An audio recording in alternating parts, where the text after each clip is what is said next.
Well, hello and welcome to this webinar sponsored by Ministry Pacific. I am Roy Harriman, your host. This webinar is a free resource of Ministry Pacific Insurance Services, and we provide complimentary education to everyone, whether they're clients or not. And we do this because we truly want you to succeed. At Ministry Pacific, we are not insurance agents. We don't work for an insurance company. Rather, we work for you. As a broker, we have the opportunity to survey the field of church and nonprofit insurance options and make a recommendation that's best for your needs, not what's best for our needs. So please take us up on our offer of a free consultation at ministrypacific.com. Well, let me introduce Lauren. She's worked in church and nonprofit communications for the past 15 years, and she started her career at a large multi-site church in central Indiana, serving on the executive team in the role of communications director. And after 9 years on church staff, Lauren joined an international nonprofit dedicated to providing clean water in the Central African Republic. Throughout her ministry, Lauren has worked closely with large-scale campaigns and is now putting her background and her passion to work on behalf of numerous churches and nonprofits. Lauren, welcome. Thank you. Thank you. I'm so happy to be here.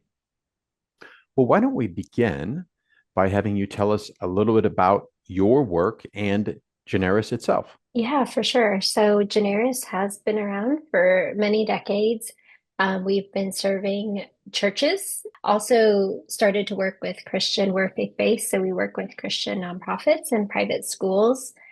We work all across the world. I have clients literally internationally and then here locally where I live. And so we work in all different capacities. We come alongside capital campaigns, which is how many people find us or come across us, but many organizations are also starting to engage in just coaching to help build more generous congregations, more generous nonprofits, building a culture of generosity within their church. And so we meet each organization, small, large, anywhere in between. We meet them where they're at and just try to coach them along on their next steps, taking discipleship principles along with fundraising best practices and trying to marry it together with your culture and your organization and your goals.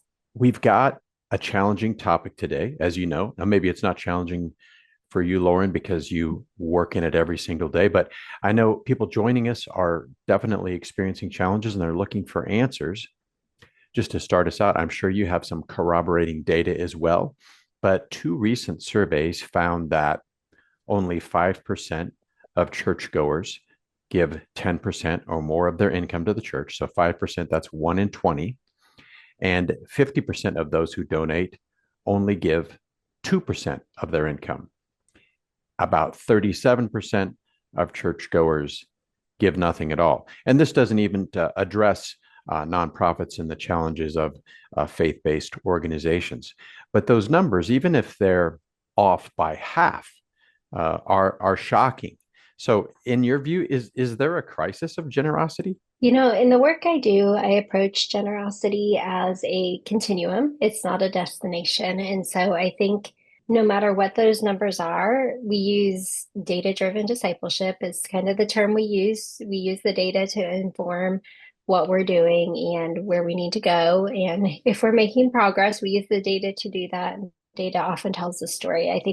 Yes, I think that there is some concerning trends and data out there on generosity in general. I think there's many reasons we could, attribute to this potentially, current numbers and, how did we get to the current state we're in?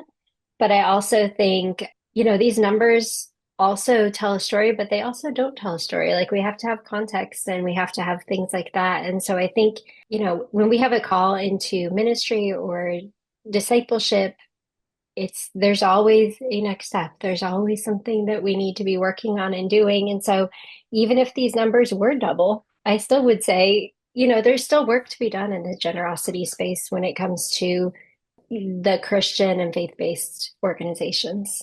I like your approach because I didn't want to start with a negative, but I wanted to throw out the reality of the challenges that a lot of organizations are facing. And I really like your response is that if you view generosity as discipleship, then essentially it's never like I'm discipled now, or I'm fully following my creed or conviction, and there's nothing more for me to be done. It is continually a journey. It would be And so much easier if it was check boxes, right? Like I always say that about discipleship. Like if, we had these five things we had to do every day and we need to give $10 away each week or whatever it is, it'd be so much easier. But because it's not, it's a journey. We have to constantly be in the word. We need to be in community. We need to be under, Christian teaching and under the authority of the Bible. And those things, they're hard to do every day and ask God, what are you asking me to do in this season? And what am I going to do about it? And that's really hard to ask every single day.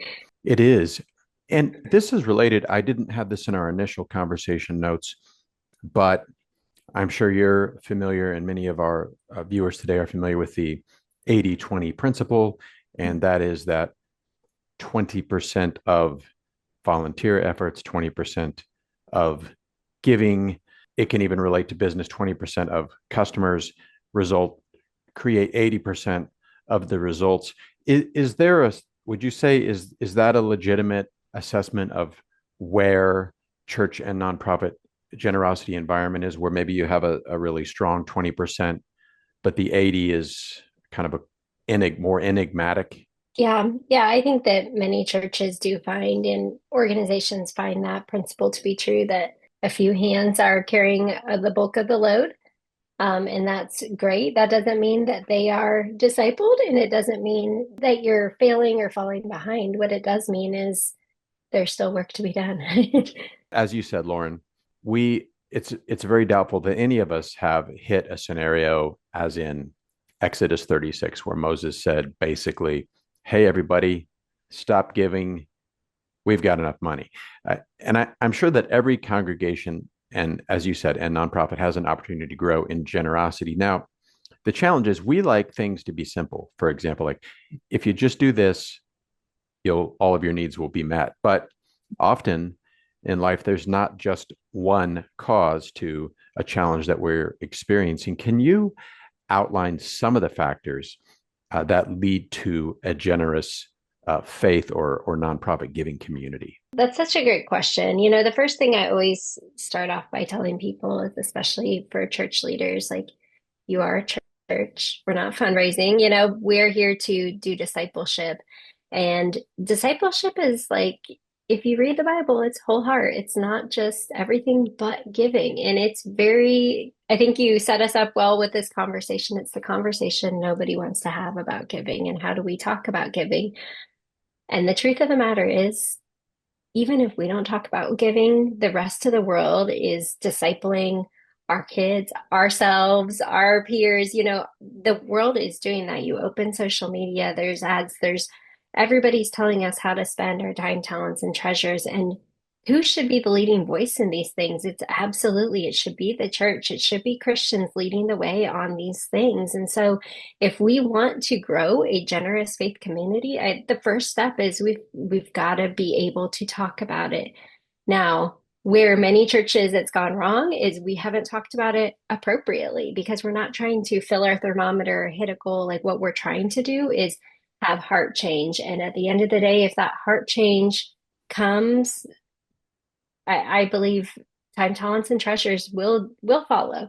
So it's being willing to have that conversation, starting that culture, but also being very intentional. None of this happens overnight. Many churches, I think, have great intentions. This year, we're going to do a giving series. And then outside that giving series, what are you doing? We're going to do a campaign. Maybe if you're in a nonprofit, outside of that campaign, what are you doing? And how is that intentionally not just maybe raising your bank account for a couple of months, but how is it changing the culture of what you're doing? The other thing that's like, I, I always say this is kind of a non-negotiable for me is you have to have a generous leadership. Like generous organizations are led by generous leaders. And so if your leadership isn't going first, then why should anybody else follow? And so I think when you can start to recalibrate your culture, you start to lead out from the top, and then you start to see that this giving pattern is not transactional. It is not to change the number in your bank account. It's transformational. We want people to give because of what we know the Lord is going to do in and through their hearts, not because of what God's going to do in our bank account. Now, there's some realities that, happen that we have to keep the lights on, we have to pay the bills, we have to pay the salary, but we want our people to be transformed at the end of the day. That is why these faith-based organizations, whether you're a church, a nonprofit, or school, that's why you're doing what you're doing. We want to set a goal, set a time. This will be done at this point, but it's something that must continue to be done. And if you think about it, though, I think everyone's heart is certainly in the right place. We're going to do a great series on giving, and really that should be the end of it. But if we think about any kind of important change that happens in our lives, whether it's related to finances, our physical health, our relational health, those are all areas where we need continual nurturing reminders to be, again, to be re-educated on something that we may perhaps learned 3 years ago, but we get busy, we get distracted. So I love this is not a campaign. This is a lifestyle. This is a approach that we take towards being a shepherd of either a congregation or donors in a community. And it's so important we keep that approach. I mean, it's that, I'm sure you've heard it in leadership, it's that growth mentality. It's just continually asking, like, what are we doing well and what are we not? Like, what areas do we need to grow a generous culture? Because I don't know a church in America that wouldn't love to be known as the generous church, or everybody is, contributing it, and we have this healthy, vibrant community. I mean, that's what we all want. Part of your work with Generis, as I understand it, includes a generosity audit. What are some of the things that an audit looks at? So audit, you are bringing in outside eyes to look at everything you are doing, all the things you think you're doing, and all the things that you're not doing. And, just to compile that outside list and kind of give ideas of where to start. I'm going to look at finances, but I'm also going to look at teaching series. I'm going to look at your website. I'm going to be looking at, what kind of giving theology have you created in your church and how has that lived out? I'm going to look at so many different aspects in your organization, in your church, because many times, what we think we communicate and what we do communicate maybe don't always line up. Or like we were just talking about, sometimes we get a lot of momentum by, well, we did a series and then that was 2 or 3 years ago and we've kind of lost our momentum. And so it's good just to have a healthy outside perspective to look at, where are the areas that we're growing, where are the areas that maybe we need to give a little attention to, and where are the areas maybe we haven't even started and we just might need to do something to get started. So we look at all of those different areas. We look at, doing a high level financial analysis of, where your giving numbers are and how do they go against what we would consider best practices. Now, Lauren, when you mention high level financial analysis, say for people who aren't really perhaps great with numbers, which would be Mhm. 95% of church staff and leaders, is this something that's going to blow them away, or is it high level on your end, but then you translate it down to where regular people know what you're trying to say? Yes, I want you to have a story, maybe more than even numbers, when you walk away from using data. Data, again, tells a story, and we want to be able to tell that story. So I think, when you're able to do a financial analysis, it gives you a few things. It gives you, here are some KPIs we maybe need to be looking at. What are some things we should be measuring that are very simple? And to walk away with, like, here, where are our strengths, where are our weaknesses, what does our data say? What kind of stories? And then three, we want actionable data that's just on paper and doesn't do anything beyond be a number is not super helpful data. So we want to be able to look at the data and understand what can we do about it, either positive or negative, or there should be some actionable data. So that's my goal. One somebody's interacting with the data is to be able to walk away with a few of those things in their pocket to make a difference and or repeat it in the future independently. Nobody wants to hire a consultant for the rest of their career. Like we want it to be sustainable. I like the idea of using numbers to tell a story because I think that's rarely done, and I can see the potential. One, that's not easy to do, but I can see when it is done the potential that it has to inspire and direct leaders, but also members of a congregation or donors in a community.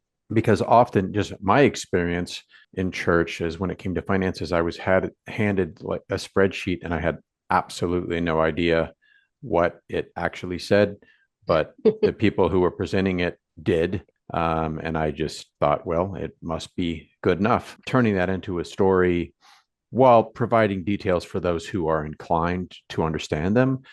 That sounds like a phenomenal approach.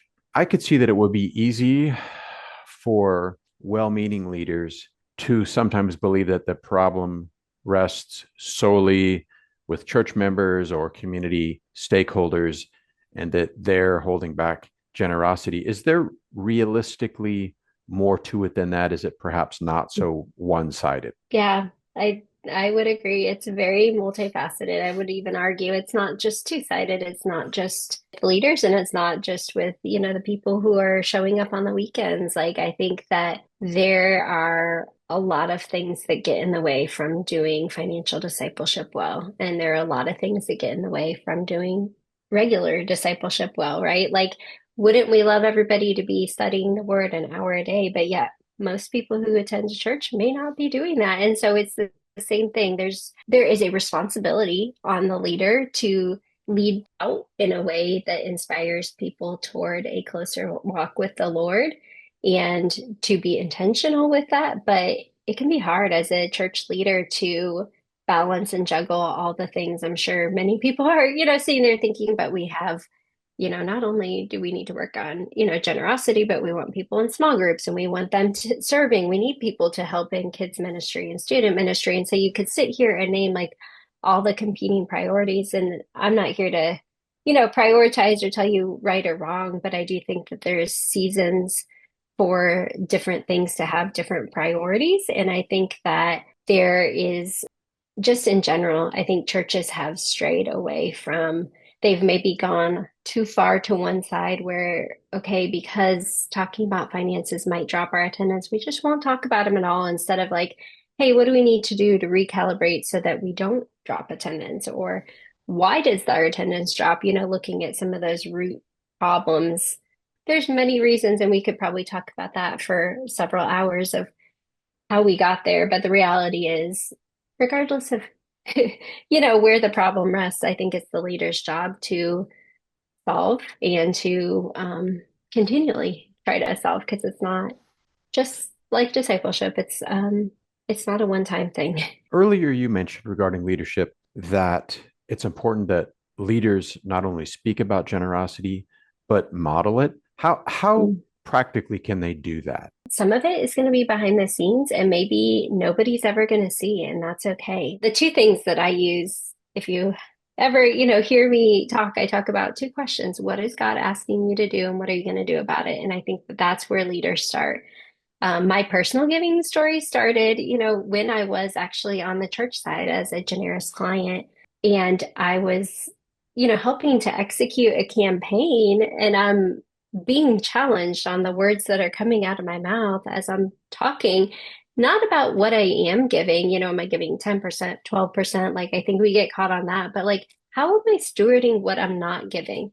And one of the things that God spoke very clearly to my husband and I in that season was our home. We had moved into a home and we had empty bedrooms and we are not stewarding this well. And so we, long story short, became a foster family. We have all of our bedrooms full and God answers prayers abundantly, but it was asking, God, what are you asking me in this season?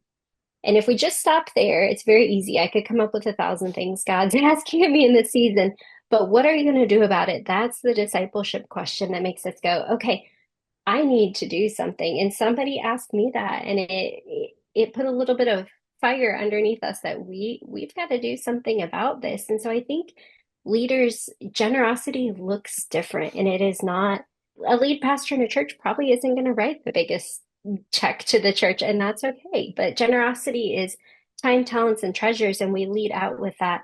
We lead out with a abundance mindset instead of a scarcity mindset, and we lead out with the belief that God owns it all. And, if there's a need that God does provide and he will provide, but sometimes it takes his people to provide those things. And so I think when a leader is generous in front of the congregation and when there's no spotlight, I think that is authentic, true, financial discipleship. A generous life, it's a holistic response. It's not just write a check and then be off. What are some common myths that church leaders hold about generosity? I think I've heard many of them. And I'm sure we could probably pull and get a whole lot of other, beliefs out there. Many are surrounding, that people don't show up or they don't want to hear about finances. I think I hear that one very frequently that, oh, people just don't want to hear, so they don't come. They maybe just didn't want to hear you ask for more money, especially if they don't understand and see the need and the impact that the church or the organization is having. So, I wouldn't say, as the saying goes, throw the baby out with the bathwater. I'd probably stop and say, what are they really saying? In our house, we have a saying that we say, what's the question behind the question? And so, like, Mm-hmm. what are they actually saying behind that? That I'm not going to come if you teach about giving. It's probably not how we've maybe interpreted it. I think also, we hear people really like cause-based giving. Again, I kind of point back to these are hard things that we really need to grow and nurture in our people. And that's okay. It's, not every believer in non-believer are at the same maturity and point in their discipleship journey. So I think those are things that we, hear very frequently. We also hear, well, the last time we talked about giving, it didn't go well, or we had a campaign that was a disaster. And again, all those things I really think it's digging into. And that's sometimes, that sometimes is outside eyes, sometimes it's internally like, let's take apart what didn't work and let's figure this out because it's not that we just can't talk about time, talents, and treasures. Because, I mean, if you look at anything in the Bible, it's always talking about time, talents, and treasures because that's the heart. God knew, like, He knew that these things were going to keep us from a closer walk with the Lord. He knew that being a fully surrendered disciple is the hardest thing to do, especially when you can't fully surrender everything that you have. Like, I'll give you everything. And that's in the coaching and everything that I do, we have these assimilation frameworks. Like when somebody comes into the church, we have, okay, here's how we think we want to get somebody plugged in a small group or serving or things like that. We don't have that when it comes to, our financial discipleship model. And so many times what we tried didn't work, but that doesn't mean just stop trying. Like we've got to dig in and figure out why it's not working. And I'll also say, I mean, I don't know if it's a myth, but I hear very frequently that it just feels overwhelming. So because it feels overwhelming, we just don't do anything. And I contend let's just try something. It doesn't mean we have to do everything in year one. We might do one thing in year one, but being overwhelmed is also, shouldn't hold us back from doing what we should or want to do. And I'm sure when you were, Lauren, talking about the question behind the question, some of the responses that we may get from people about giving, say it's a negative response, they aren't based on anything that their current leadership has done, but maybe it's something that happened 10 years ago in another context. And that's the paradigm that they're bringing to the discussion.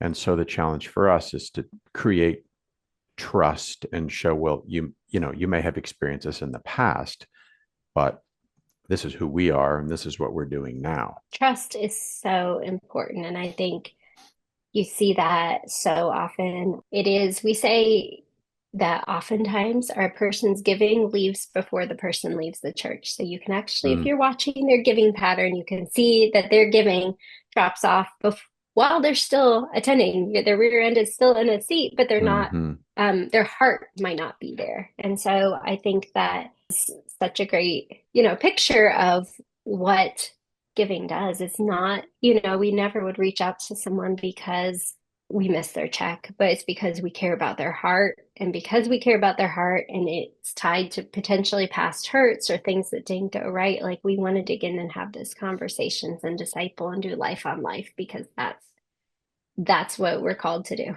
I've previously have also served on church staff. One of our business administrators, if someone would call in and say, for example, if their bank card was set up to automatically give through the church, and they said, "Hey, we need to shut that off," he would just very kindly say, "Hey, I'm happy to help you do that. Is there anything that perhaps would be helpful for us to know about that?" And he would get some very candid comments, the kind of thing that no one would tell you unsolicited. And so is trust there? Lauren, I want to ask you regarding trust, and I'm sure this is something we don't have time to fully discuss, but just for vignette purposes, I know that 1 out of 3 churches have been victims of embezzlement. And then beyond that, there are just, I want to say, honest mismanagement of funds that happen. And so if that's your situation in your church and you want people to give, do you ever have an approach with Generis where you say, "Hey, we need to back up and we need to address these matters to demonstrate that this church or this nonprofit is a trustworthy destination, and that's job one, and then we'll talk about increasing revenues." Yeah, absolutely. Yeah, I think that that is transparency and openness of finances is very important. We would not want somebody blindly giving to an organization. That would not be wise stewardship. And I don't think that that's what God's asking us to do is blindly give. That does not mean that they need to look at every line item spending and, give their opinion on everything. I think that there is a nice happy medium, but I do really believe, yes, that there has to be some transparency on the church side, having that honest conversation of here's where we've been, and we're going to take ownership, and here's where we're going. And to already at the same time, I would be working on the infrastructure behind the scenes to make sure that that doesn't happen. And sometimes we need outside accountability. That means we might need some outside financial advisors. Sometimes that means we need a change of staff or we need to reorganize or we need to change our policy of who sees, X, Y, and Z. But I think regardless, you have to start somewhere. And so you have to have that conversation. You can't have trust without, two-sided, both sides talking and sharing. And so I think that's what we want to do in an appropriate manner in a church and or a nonprofit. And so I think that that's definitely one of the first conversations that you have. There's no need to pass blame or anything like that, but there is just an honest, here's where we're at and here's where we want to be and here's where we're committed to being and here's the steps we've taken to remediate. Because you're right, it is, more common than not that something has happened that, we just need to take ownership of, correct, course correct. I mean, that's the interesting thing about churches, and this would be a whole side tangent, but it's really interesting that you have to run it as a business, but you're a ministry. And so many people, they get called into ministry not because they're a business person, but because they have that ministry heart. But we have to have somebody with that business acumen, maybe speaking into it at some point. So For those joining us today, if you are looking for resources in terms of just having a trustworthy, transparent financial structure, on ministrypacific.com, we have excellent resources to help you get started, and more conversations, videos just like this, where we talk to experts about what you can do, what you can look for. In the last few decades, it seems churches have really come a long way in terms of using creativity week in and week out to tell their stories. But what's interesting is a church might spend 500 volunteer hours and thousands of dollars to create set designs for a sermon series. But when it comes to engaging in creativity about how to communicate about generosity, we tend to not flip that switch. What's interesting is many times the things that churches are investing in, they've done 80% of the work. It's like we just need to close that loop. So, like if I use, for instance, many churches like to tell video stories, and so they will hire a videographer or they'll get somebody to do a great video where most people do not put in their minds that this life change is happening because when I give, I'm feeling my generosity fuels the life change that's happening. People don't automatically make that connection. And so it's sometimes as simple as like, we just need to close the loop. Like, God is at work in that person's life. But this environment was set because of, your generosity. And so sometimes the tools we already have, we just need to tighten up. And that's, many times the case is we just need to be very intentional with the time and the language that we already are spending. But sometimes, too, we might just need to add in to be very intentional. In a nonprofit, it's a little bit more obvious. Like if you're giving toward, hunger, then your money is providing hunger. In a church, sometimes people get tripped up and they're like, oh, I'm giving toward the pastor's salary. Well, yeah, you might be contributing toward that, but why? It's not, the end goal. And so sometimes people that like equal sign is not always so smooth. And so we just help people in their like that is why we give to the church to see, to go make disciples to all the nations, like, right? So whether we live in a small community or a large community, like our church is reaching out to neighbors, they're helping people grow in the relationship with the Lord. They probably are doing some missions and some outreach. And so it's just being more intentional with those tools that we already have to connect those dots for people that I think many churches just need to finish. If someone takes time to meet with you, it's not as if they're starting absolutely from zero. Your viewpoint can help them make the most of and really actualize resources and activities they already have in place. Everything that I want to do needs to be sustainable because it needs to be something that fits into what we're already doing. And so oftentimes it's tweaks, it's adjustments, sometimes it's adding some new plays, but it's sometimes most of the time, we're able to use what we have and kind of repurpose, which in church and nonprofit, we all have limited budgets and probably smaller budgets than visions. And so it's just how can we do this as nimbly as possible? Well, I think one of the most important questions I have for you today, could you give us a few examples of where the work of Generis has helped a congregation see real and lasting change in the area of generosity? And the more details, the better. This will also help us understand how you personally work. When we do the work of discipleship well, it should be real lasting and it should outlast a campaign or any initiative that we might be doing. So I'm always trying to adjust, like, how am I doing things and to help change that end number. I think one thing that we have been doing that has been interesting to watch the trends as we do campaigns, we call them one fund campaigns. And so instead of a traditional over and above campaign, now you put everything kind of into one bucket.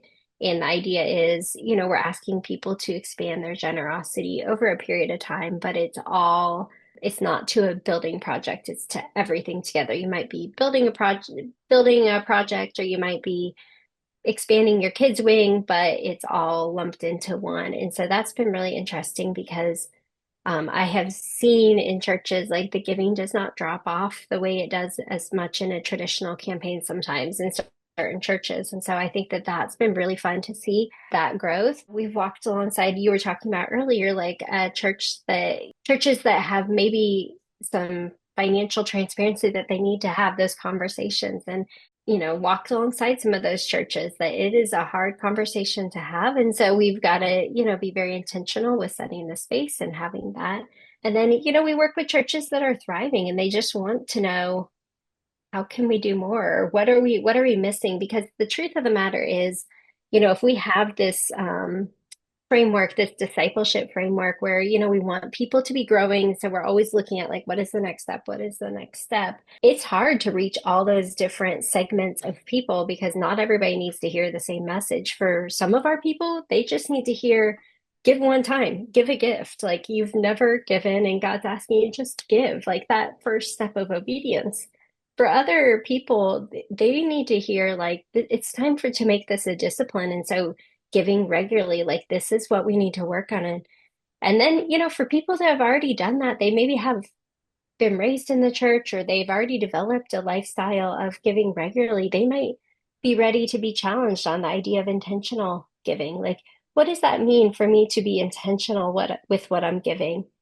Too many times, and I've seen it in so many churches where when we approach the conversation of giving, we think, okay, here's, all my expenses in a month. What things can I cut off the bottom to slide, my tithe in or to slide my gift to the church in? And that's not discipleship. That's not like cutting out, what can we cut out to make room for God? Like that's a step in the discipleship process, but that's not where we want people to land. We want people to give God their first and best, and it rearranges all the priorities. The end result may be still a few of those things at the bottom fell off, but the process was different, that it's first and best to the Lord and everything else falls into place. And so that's where we start to challenge, people on, and I think that's where I've seen some churches just, oh, okay, this framework is nothing new. We already do this discipleship. We just now, it's about giving instead of, some of the other things that we've been discipling people in. And so that's what I love to see. I love it when it's familiar and when it's, already in the culture, because I think those things will create real and lasting change. And my very favorite thing is watching pastors and boards and staff light up and have those light bulb moments and have those moments of wrestling with the Lord, because I know when I leave those organizations that this is going to continue because there are people there that are wrestling with it in their own lives. So I wanted to clarify one thing. You mentioned some organizations will have, instead of an over and above campaign, they will simply ask everyone to consistently stretch themselves to give to the one bucket or the general fund or the overall ministry of the church organization. Is that what you were saying? It would be, yes, similar. So it is on the back end for a church. You still keep all your budgets and everything, but basically what we're asking people is for a 2-year period, everything that you give to the church is going toward X campaign, whatever that name is.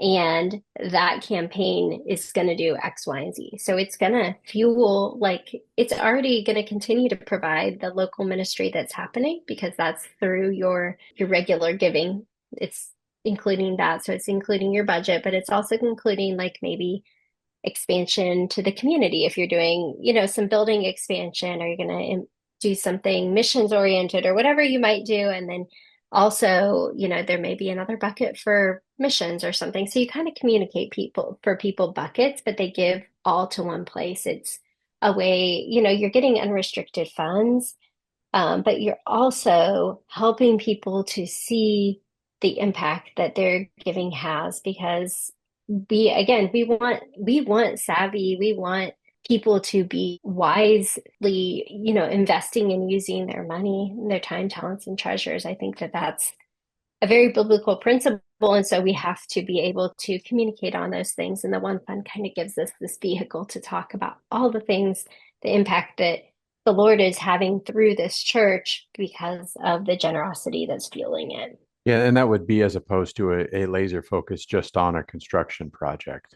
Correct. Yeah. Lauren, what is some of the highlights of feedback that you have received working through Generis from churches or nonprofits or both? For example, what are some comments that you've received from them where specific things they began to understood or implement that they wouldn't have done had they not had conversations with you or other members of your team? I had a conversation a couple weeks ago, and I think I posted this on my LinkedIn. It was so fun. I had drawn out like my, here's kind of my financial discipleship pathway.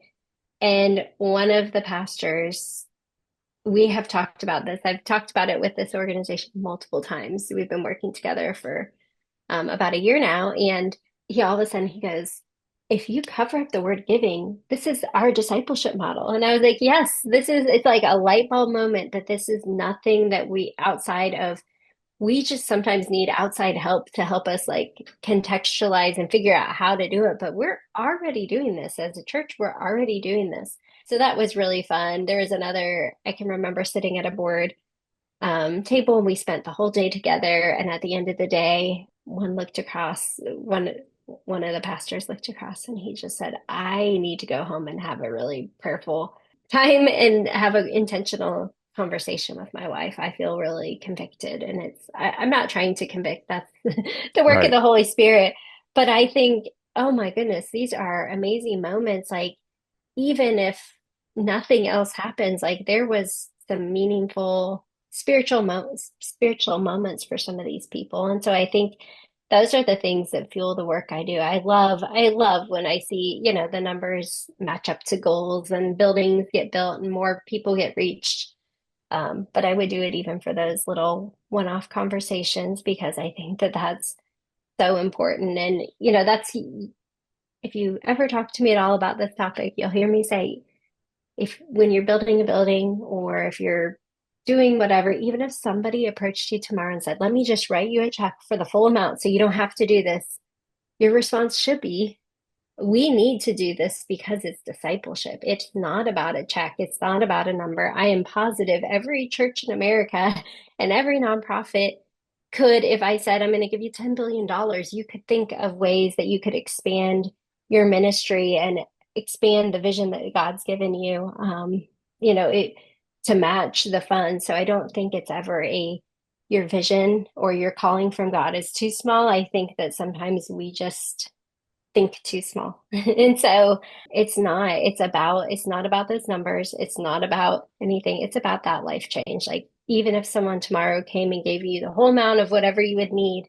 you still would want to do this because it's discipleship. Oh, I love the whole perspective and the idea of taking the bigger picture. I think many people have had an experience, even in the church world, with what I might call a mercenary consultant, basically, where, hey, we get results, and then you get left with the damage, after we leave.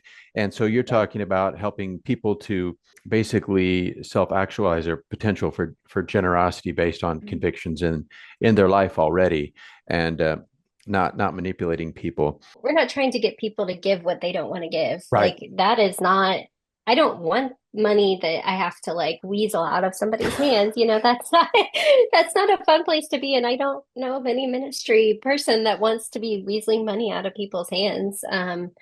So I don't think we don't approach any of this from a guilt perspective. We don't need to be apologetic. We don't need to get on stage and say, I'm so sorry. We're Right. talking about this because we're not. We are excited and passionate and thankful that we have the opportunity, to disciple people and to see spiritual growth and to tell the stories that are happening of that spiritual growth. I wanted to ask you, Lauren, if someone here is interested in talking with you, how should they do that? And then what would that look like? So as they're going forward, say they're going to talk to a board member, they're going to talk to another staff member.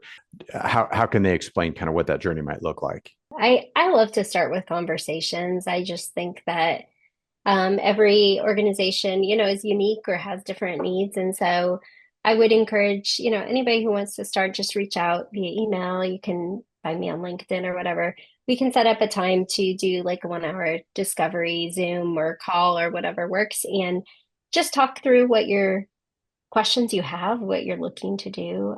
I also have a few free resources. Sometimes that's helpful for churches to like, well, we just don't even know. So there's a couple, high level type assessments you can do on my website on Generis. If you go to my page, there's a few assessments on there, and you're able to do those and just kind of see, like how is our giving, or what one of them kind of measures the potential, like what percentage of people of income might people be giving, and if we moved it 1 or 2 percentages to the right, what would that look like? And so there's some of those tools. I'm here to be a friend in ministry. I really am, if you can't tell, very passionate about the idea of discipleship and just love watching people, connect. So if I can be a connector at all, you just let me know. So this initial conversation with you is like a free consultation? Is Yeah, that right? yeah, we Okay. just start with a free call, no cost. And then from there, if you want to hire me, we would come up with a formal proposal, with pricing and also scope of work outlining that you could take to board. I join board calls all the time to talk to board members about a potential investment or partnership and what that would look like. And then we can go from there. Everything we do at Generis is church first. Our contracts are written in that church first clause, or organization first. So that idea is, at any time, if you sign a contract and something isn't working, or your budget isn't working, or you have a leadership turnover, or whatever it is, you can either push pause or you can cancel your contract in 30 days, with no penalty other than what you owed in the next 30 days. So it's a nice low risk, partnership or something to try if you think we should do something, but we don't know where to start. Well, that's really helpful. And so you don't have to be afraid to set up initial consultation with Lauren and ask your questions. I have a question that I'll toss in here as we're winding down our time before we close, because I have a lot that we didn't get to ask because this is such a relevant topic. Do you find that churches that have a very explicit upfront commitment who take actionable steps to work on projects or serve people outside of their church walls, do they tend to have a better generous response from members of their community, or is it kind of a wild card? I would say more than what the church is doing, because I'd like to believe people are attracted to the churches that do the things that already have interest to them. It's more how you're communicating it. So even if you're not a church that's super active in the community, but you're doing things, internally, if you're not talking about them, if you're not celebrating them, if you're not telling the stories of life change, you're missing out. So, your people are choosing to be there. Nobody makes anyone come to church on a Sunday or a Saturday or whatever day. They're not making you come and attend church. So we have to, they're already opting in. We have to tell these stories. We have to engage people. We have to connect them with the mission that's happening. So whether your mission is very visible outside, like if you have a mission center or something that you're doing, or if it's very internal and you still have to talk about it either way. So I would say that tends to drive people more because people just want to know, what is my generosity doing? And I think that's a fair question to ask. It's a very fair question to ask. Of course, Lauren is one of many consultants with Generis, but I think one thing, just from my own personal perspective, that when you talk with her, that you get is because she worked in church and nonprofit communication, she understands how to tell stories, and so not only can she look at the components of generosity and giving and help with the generosity audit, but she has experience in being on the inside and telling stories. So something not to overlook. Well, we want to respect everyone's time here today. And I want to thank Lauren. This has been excellent. And I want to thank you for joining and taking time out of your busy schedule to try to excel still more in what you do. And I want to leave you with this thought. Like most of the topics that we discuss in these webinars, this is just the beginning of the conversation. It isn't the end. So, and as Lauren talked about, stewardship, generosity, creating a culture that enhances those things, it's not done overnight. It's a continual journey. As always, Ministry Pacific is here to serve you in all things related to insurance and reducing risk. So I want to thank you again, Lauren, and everyone for joining us. Have a wonderful rest of your day.